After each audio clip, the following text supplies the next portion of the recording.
Voici le tableau de bord,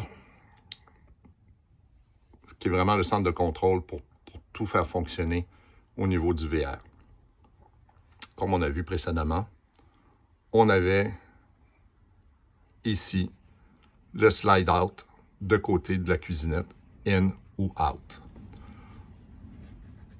Ici, on a les lumières pour la cuisinette, le salon. Ici, c'est marqué Arctic Pack. C'est pour faire chauffer un fil qui est autour des eaux grises et eaux noires quand on fait du camping qui fait assez froid, jusqu'à -4, -5.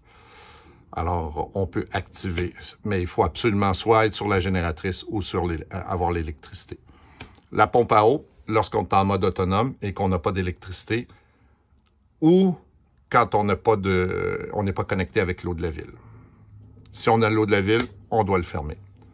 Chauffe-eau au gaz, si on veut l'avoir à l'électricité, on l'active en arrière du panneau du réservoir d'eau chaude qui est à l'extérieur. La génératrice, on peut la faire démarrer de l'extérieur, mais on peut la faire démarrer de l'intérieur. C'est le même principe. C'est marqué Prime et Stop en bas. Alors, on le tient en bas jusqu'à temps que ça allume.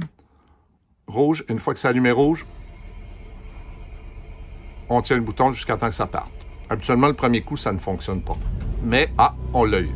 Voilà. Vous voyez, présentement, elle a 89 heures,2 d'utilisation. Pour chaque location, vous avez 2 heures par semaine d'inclus dans la location. Plus de ça, il y a des frais de 5 $ de l'heure pour l'utilisation de la génératrice. Il ne faut pas oublier non plus que la génératrice fait du bruit. Alors, dans un camping, c'est préférable de l'utiliser le moins possible afin de respecter nos voisins. Vous avez le contrôle ici au niveau du gaz, de la batterie, de l'eau fraîche, de l'eau noire et de l'eau grise. Quand c'est 4 comme ça, c'est que c'est plein. Et quand c'est comme ça, c'est vide.